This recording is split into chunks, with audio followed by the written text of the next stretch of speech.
তোমার নামে নীলছে তারা গল্প পর্ব 43।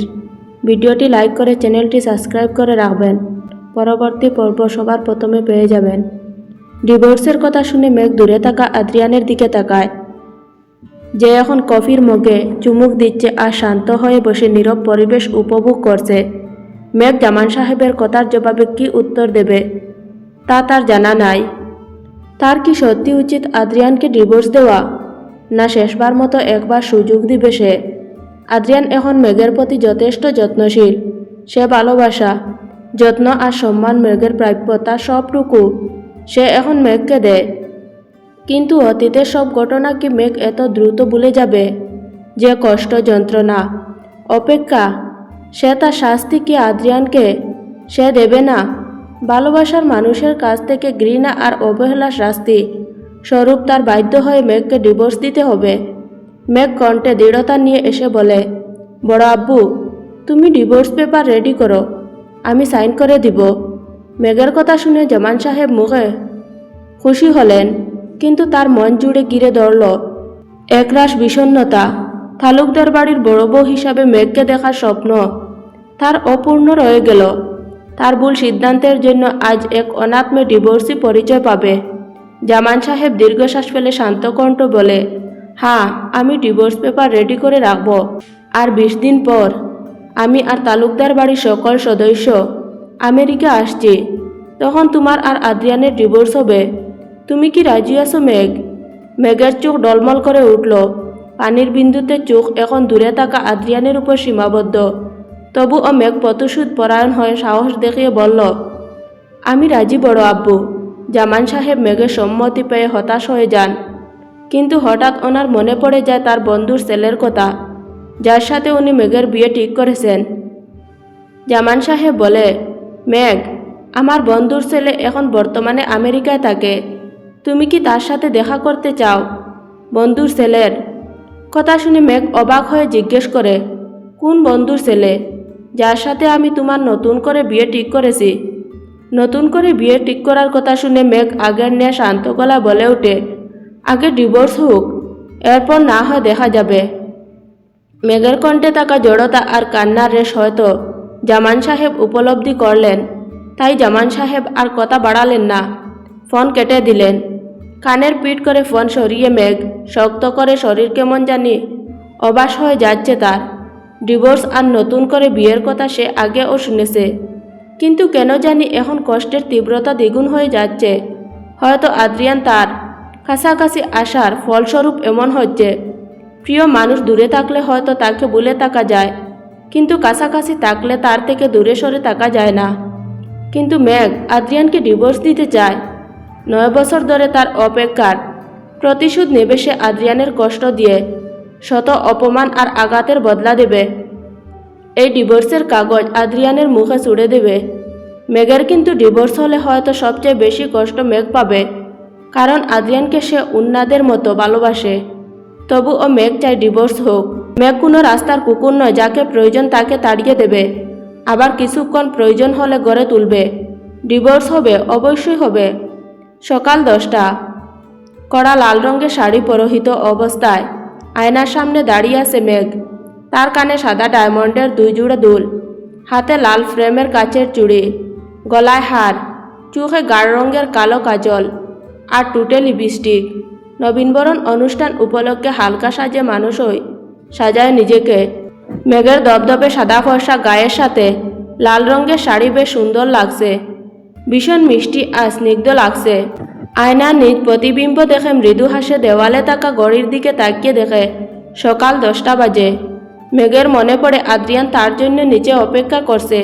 খুব দ্রুত নিজেকে পরিপাটি করে মেঘ রেডি হয়ে রুম থেকে বের হয়। ড্রয়িং রুমের সোফায় বসে ভ্রু কুঁচকে ঘড়ির দিকে বিরক্তি ভরা মুখ করে তাকিয়ে আছে আদ্রিয়ান। প্রায় 30 মিনিট পরে মেঘের জন্য অপেক্ষা করছে আদ্রিয়ান, কিন্তু এখন ও মেঘ রেডি হয়ে নিচে আসেনি। বেশ দীর্ঘ সময় অপেক্ষা করার পর আদ্রিয়ান বেশ বিরক্তি নিয়ে সোফায় থেকে উঠে দাঁড়ায়। ঘড়ির সময় অনুযায়ী অলরেডি 10টা বেজে গেছে। নবীনবরণ অনুষ্ঠান হয়তো শুরু হয়ে গেছে। এখন যদি তারা না যায় তবে অনেক লেট হয়ে যাবে। তাছাড়া অনুষ্ঠানের সকল দায়িত্ব আদ্রিয়ানের উপর, তাই তার উপস্থিত থাকা অবশ্যই জরুরি। আদ্রিয়ান মেঘকে ডাকার উদ্দেশ্য সিঁড়ির দিকে পা বাড়ায়। হঠাৎ চুড়ির ঝুকমুক শব্দ শুনে উপরের দিকে তাকায়। সিঁড়ির উপরে চোখ পড়তে আদ্রিয়ানের চোখ জোড়া দমকে যায়। তার কপালে কুঁচকে থাকা ভ্রু মুহূর্তে শান্ত হয়ে যায়। সিঁড়ি বেয়ে ধীর পায়ে হেঁটে নিচের দিকে হেঁটে আসছে মেঘ।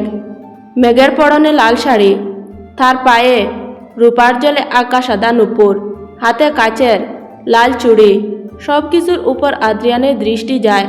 আদ্রিয়ানের বিশ্বাস করতে কষ্ট হচ্ছে তার সামনে থাকা রূপবতী নারী তার বউ, তার একান্ত ব্যক্তিগত সম্পত্তি, যার উপর শুধুমাত্র আদ্রিয়ানের ছোঁয়ার বৈধতা আছে। আদ্রিয়ান মুগ্ধ দৃষ্টিতে মেঘের দিকে তাকিয়ে থাকে। তার বিরক্তি, রাগ দুলিশ্বাস হয়ে যায় মেঘের অমন মোহনীয় রূপের কাছে। তার মন অন্তর জুড়ে শুধু প্রশান্তি সুখ অনুভূতি হয়।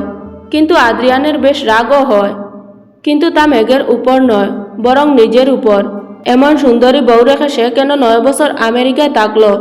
যদি করে বউ না থাকে তবে কেরিয়ার দিয়ে সে কি করবে? টাকা পয়সা রোজগার করে তার পিছনে উড়াবে। এখন বড্ড আফসোস হচ্ছে আদ্রিয়ানের। দূর কি ভুল করলো সে জীবনে। সিঁড়ি দিয়ে নিচে নেমে আসে মেঘ। আদ্রিয়ানের সম্মুখে এসে দাঁড়ায়, কিন্তু আদ্রিয়ানকে এমন হাঁ করে তাকিয়ে থাকতে দেখে মেঘ বেশ অবাক হয় আর বলে, আদ্রিয়ান স্যার, কি হয়েছে? এমন করে তাকিয়ে আসেন কেন? কলেজে যেতে দেরি হয়ে যাচ্ছে, চলুন গাড়িতে গিয়ে বসি। মেঘের কথা আদ্রিয়ান শুনল না। সে এখন তীক্ষ্ণ দৃষ্টি নিয়ে মেঘকে দেখে যাচ্ছে। আদ্রিয়ানের সারা শব্দ না পেয়ে বেশ বিরক্ত হয় মেঘ। তাই সে হাত দিয়ে মৃদু ধাক্কা দেয় আদ্রিয়ানের শরীরে।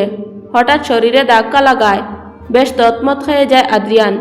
মেঘ পুনরায় বলে, আদ্রিয়ান স্যার, চলুন কলেজে যাই, দেরি হয়ে যাচ্ছে। নবীনবরণ অনুষ্ঠানের কথা মনে পড়তে আদ্রিয়ান দ্রুত মেঘকে তাড়া দিয়ে বলে, হ্যাঁ দ্রুত চলো মেঘ। বরফখণ্ডে ঢাকা নিউ ইয়র্ক সিটির পিচ ডালা রাস্তা, গাড়ি চলছে আপন মনে। ড্রাইভিং সিটে বসে গাড়ি ড্রাইভ করছে আদ্রিয়ান, কিন্তু তার মনোযোগ রাস্তায় নাই, বরং তার পাশে বসে থাকা মেঘের উপর। লাল শাড়িতে মেঘকে ভীষণ সুন্দর লাগছে, যার কারণে আদ্রিয়ানের নজর সরছে তার উপর থেকে। আদ্রিয়ানের বেহায়া চোখ জোড়া বারবার মেঘের দিকে তাকিয়ে দেখছে। মেঘের সমস্ত শরীরের উপর তার চোখের বিচরণ ঘটাচ্ছে। অপর পাশের সিটে বসে থাকা মেঘ আদ্রিয়ানের এমন বেহায়া চোখের কারসাজি বুঝল। তার বেশ বিরক্ত লাগছে আদ্রিয়ানের এমন তাকিয়ে তাকায়। আদ্রিয়ানের চোখের মনোযোগ যে রাস্তায় নাই তা মেঘ বুঝল। বাধ্য হয়ে ঘুরে তাকায় মেঘ আদ্রিয়ানের দিকে। এরপর চিরশাসিত কণ্ঠে কড়া করে বলে, আদ্রিয়ান স্যার, রাস্তা সামনের দিকে, এত সামনের দিকে মনোযোগ দেন। মেঘের কথায় আদ্রিয়ানের তাকিয়ে থাকার পরিবর্তন হয়নি, বরং তার মুখে শয়তানি হাসির ঝলক দেখা যায়। আদ্রিয়ান তার টুট কামড়ে ধরে মেঘের পা থেকে মাথা অবধি নিখুঁত চোখে খুঁটিয়ে খুঁটিয়ে দেখে আর উত্তর দেয়, আমার মনোযোগ ঠিক জায়গায় আছে মেঘ, আমি খুবই মনোযোগী আমার মিশনে। আদ্রিয়ানের চোখ আর কথার ধরন দুইটাই কোনো মিশনের কথা বলছে তা মেঘ বুঝল। রাগে দাঁত কটমট করে তাকায় আদ্রিয়ানের দিকে মেঘ। মেঘের চোখ মুখে ফুটে উঠা রাগ দেখে আদ্রিয়ান শুকনো ডুব গিলল। এরপর তার বেহায়া দৃষ্টি মেঘের উপর থেকে সরিয়ে সামনের দিকে রাখল। মেঘ বিরক্তি নিয়ে উল্টো পাশে জানালার দিকে ঘুরে তাকালো। তবু আদ্রিয়ানের অবাধ্য চোখ মেঘের বারণ শুনল না। সে বারবার লুকিং গ্লাসে বা আর চোখে মেঘের দিকে তাকিয়ে থাকে। মেঘ জানে এই লোককে কোনো কথা বললে উনি শুনবেন না, তাই মেঘ আর কথা বলল না। চুপচাপ আদ্রিয়ানের চোখের অত্যাচার সহ্য করল। নবীনবরণ অনুষ্ঠানে উপস্থিত হয় কলেজের সকল ছাত্রছাত্রী। কলেজে ভর্তি হওয়ার পর এইটাই তাদের প্রথম অনুষ্ঠান। কলেজ গেটে গাড়ি এসে পৌঁছায় আদ্রিয়ানের গাড়ি। মেঘ গাড়ির দরজা খুলে বের হয়ে আসে। নুহা কলেজ গেটে দাঁড়িয়েছিল। হঠাৎ মেঘকে দেখে সে খুশি হয়ে এগিয়ে যায় তার কাছে, কিন্তু তখনই গাড়ির অপর পাশের দরজা খুলে বের হয়ে আসে আদ্রিয়ান। আদ্রিয়ান আর মেঘকে একই গাড়ি থেকে বের হতে দেখে অবাক হয়ে যায়। একই গাড়ি করে আদ্রিয়ান স্যার আর মেঘ কলেজে কেন আসছে? তবে কি আদ্রিয়ান আর মেঘ পরিচিত? নুহার সন্দেহ কি ঠিক? মেঘ আর আদ্রিয়ানের মধ্যে কি কোনো সম্পর্ক আছে? আদ্রিয়ান গাড়ি থেকে বের হয়ে তার কেবিনে চলে যায়। মেঘ যখন নুহাকে দেখে তার দিকে এগিয়ে আসবে, নুহা মুখ তৎমত করে সন্দেহবোধক দৃষ্টিতে মেঘকে জিজ্ঞেস করে, মেঘ, তুমি আর আদ্রিয়ান স্যার একই গাড়ি করে কলেজে কেন এসেছো? তোমরা কি একে অপরের পরিচিত?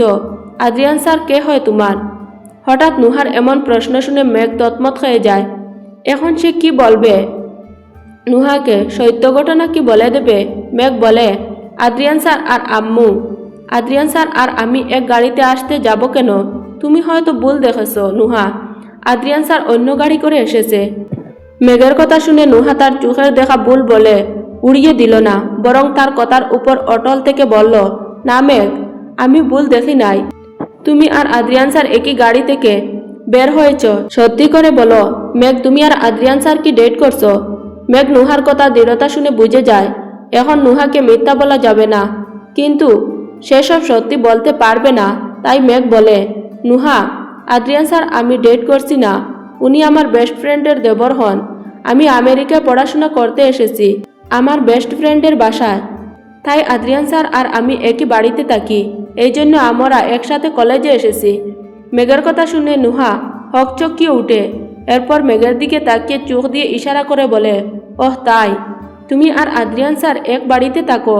মেঘের নুহার কথার ধরন বুঝতে পেরে বলে, হ্যাঁ থাকি। নুহা মেঘকে দ্রুত প্রশ্ন করে, মেঘ, তুমি কি আদ্রিয়ান স্যারকে ভালোবাসো বা পছন্দ করো? মেঘ সহজ ভাষায় স্পষ্ট জবাব দেয়, না, আদ্রিয়ান স্যার শুধু আমার টিচার হন, আর কিছু নয়।